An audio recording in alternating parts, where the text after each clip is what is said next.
Good morning guys, welcome to today's worked exam answer video where today I'm having a look at a transition metal slash sort of precipitation complex ion reactions in a question from an OCR paper from 2023 whereby we're having a look at using examples of copper and chromium for both precipitation and then ligand substitution reactions.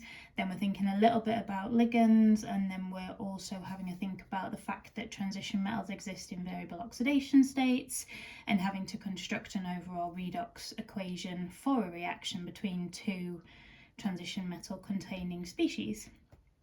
So certainly for the first part of this question, there are different examples that you can give, and AQA students will also need to be able to do parts BI and II involving copper.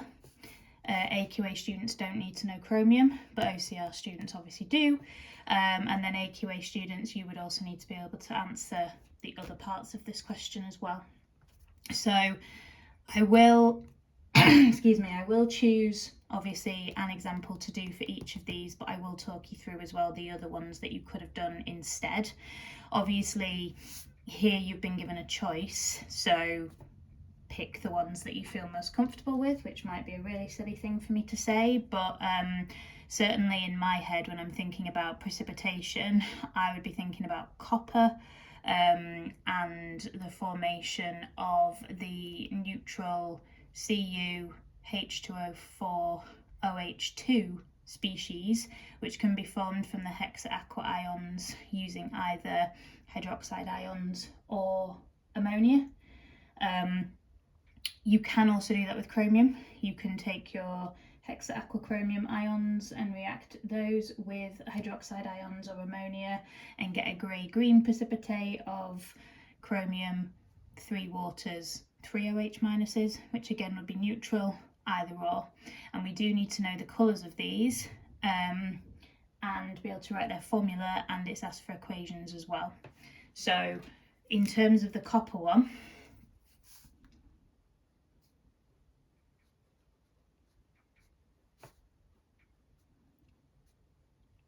you'd have your hexa-aqua ions with a charge overall of 2+, and then depending on which base you would like to use, it would either be 2 OH minuses or 2 ammonias, and then that will give us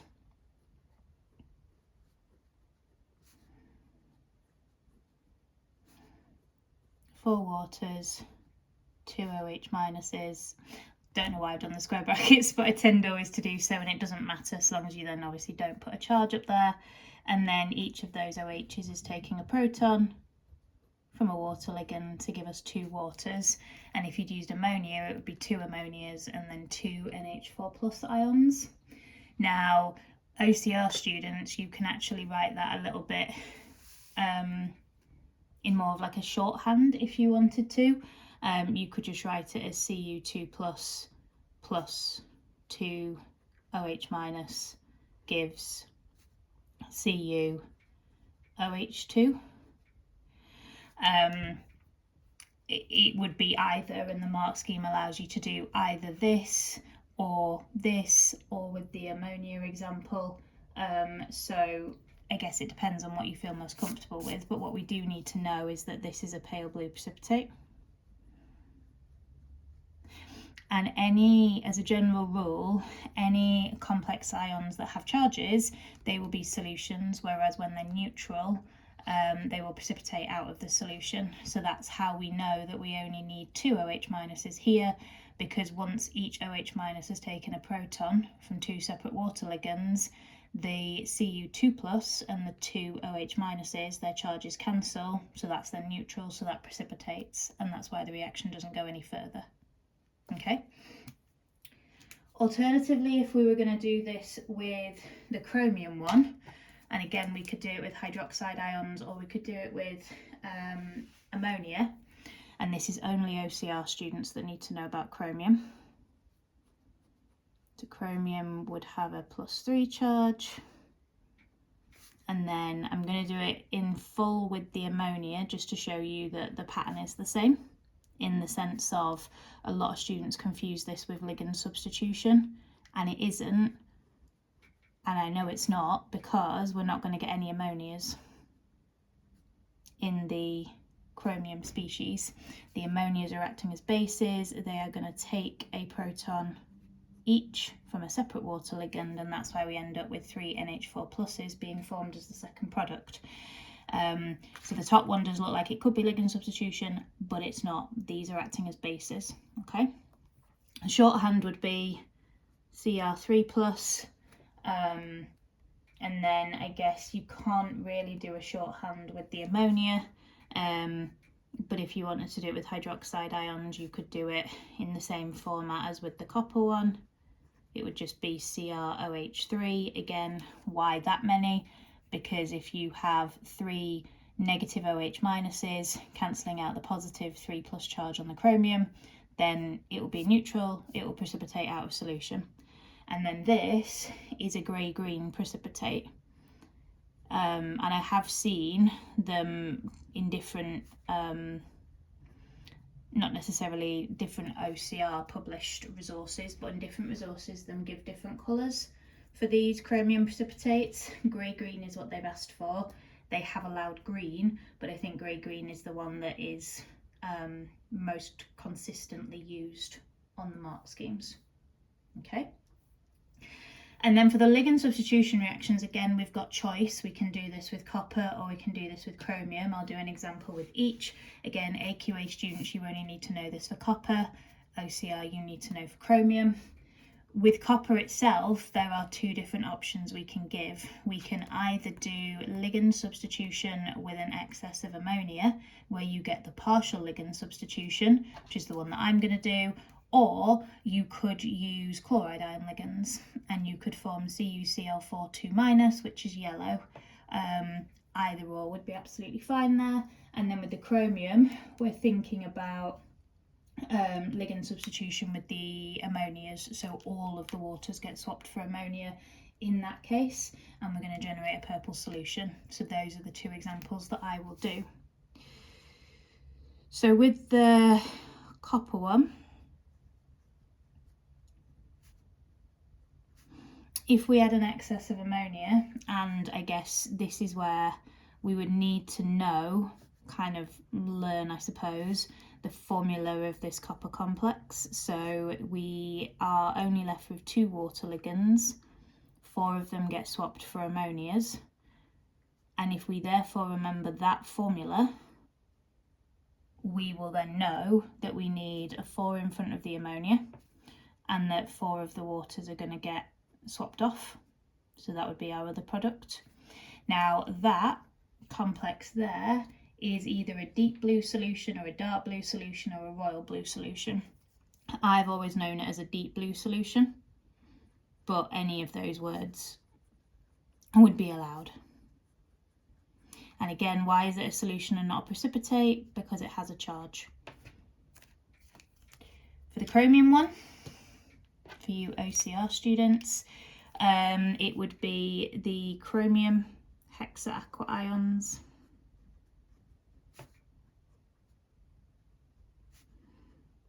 and this would be a case of complete ligand substitution as opposed to the partial ligand substitution example we've just done.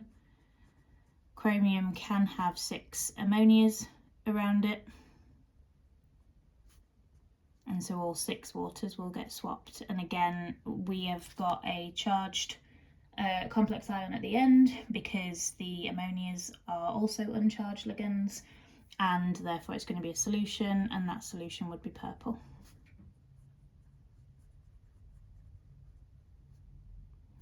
And you only needed to give 1, but obviously I wanted to make sure you had different examples that you could give. Also for this one, you could have chosen to use the sort of disproportionation. No, that's not the one I meant. The example of I- being used to precipitate copper iodide, where the copper is in the +1 oxidation state at the end. So we start with the copper 2+ ions, react it with 4 I- ions to give 2 CuI, so the Cu+1, and then I2. So you'd end up with the white precipitate of CuI, and that's the observation I guess they want you to mention because that's the precipitate, but you'd also get your brown solution of iodine as well. So that's an extra example for this.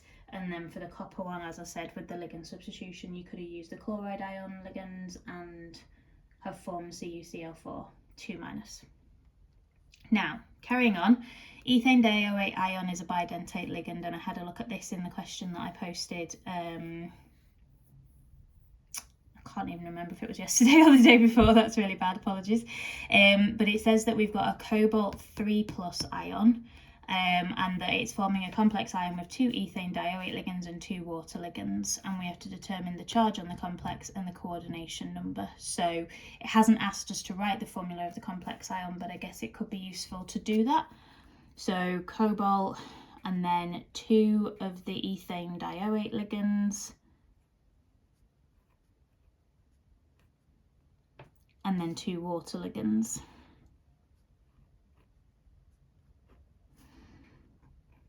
Now, in terms of figuring out the overall charge on the complex, we know that the cobalt ion has a +3 oxidation state in this case because of the Roman numerals there. We've got 2 of those bidentate ligands that each have a 2- charge, and water ligands are neutral. So we've got +3 for the cobalt, -2, -2. So therefore, charge is going to be -1 or minus. It does allow you to write the whole formula with a minus, or you can just put -1 or minus or 1-. Anyway, it doesn't matter. And then the coordination number, the confusion here can be, are we counting the number of ligands? No, we're counting the number of coordinate bonds. So a bidentate ligand can form 2 coordinate bonds. We've got 2 of those, so that's 4 coordinate bonds, and then each water can form 1. So the coordination number is going to be 6. And this would therefore have an octahedral shape. So coordination number is the number of coordinate bonds, not the number of ligands. Okay. And then finally, an acidified solution of Cr2O7 ions reacts with vanadium 3 ions in a redox reaction to form a solution containing Cr3+ ions and VO2+ ions. Construct the overall equation for this reaction. Now, in order to write a redox equation, we have to have half equations first, and it's nice that they've kind of given us room to write those so that we can then combine them together. So one of our half equations is going to be the Cr2O7 2- ions becoming Cr3+ ions.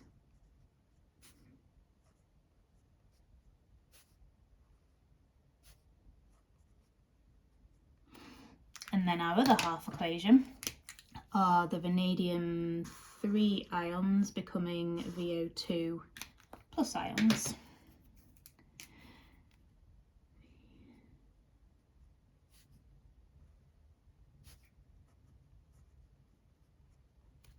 So that would be how I would set up my half equations using the information in the question, and then it's a case of doing what you would do with any half equations and balancing, first of all, in the top half equation, everything that's not oxygen and hydrogen, and that's the bit that students may forget to balance your chromiums there. Then we're going to balance the oxygens by adding water to the right hand side, and we're going to need 7 waters because we've got 7 oxygens. And that's then introduced 14 H's, and we balance hydrogens by adding H+ ions, and I'm going to need 14 of those. And then to balance the charges, I've got a total of 6+ on the right hand side from the 2 Cr3+, and I've got a total at the moment of 12+ on the left hand side because I've got 14+ and then that 2- there. So in order to bring the charge on the left hand side down to 6+, I'm going to need to add 6 electrons there. Obviously, if you don't put the 2 in front of the chromium, you'll get a different number of electrons, and that's unfortunate. And then the vanadium one, we're going to need to do the same steps, but the vanadium is already balanced here. So first thing we're going to need to do is balance the oxygens by adding water, this time on the left side, and I'm going to need 2 waters. And then I've introduced 4 H's, so I'm going to need 4 H+. on this side, and then charge wise I've got 5 plus here, and I've only got 3 plus here, so I'm going to need to add 2 electrons on the right hand side for the vanadium equation. And now that we've done that, we can think about how we're going to get the electrons to be the same in both equations so that they cancel. So everything in the bottom equation we're going to have to multiply by 3 so that we end up with 6 electrons to cancel with the 6 electrons in the chromium example. Now if you want to rewrite out that equation with the new balancing numbers before you combine the equations together, do so. Also, if you feel comfortable cancelling the species that are going to cancel at that point, do so, and you are going to have to simplify and cancel the species in order to get both of the marks here. So you should never have like waters on both sides or H pluses on both sides. You should always cancel it down. But to start with, let's just write the whole equation with everything in it, then we can write a more simplified version. So from the top equation, I'm going to have 14 H pluses and the CR2O7 2 minus. And then from the bottom equation, I've got now 3 lots of 2H2O, which is 6 H2O, 3 lots of V3 plus. I'm not going to add in the electrons because I know they're completely going to cancel.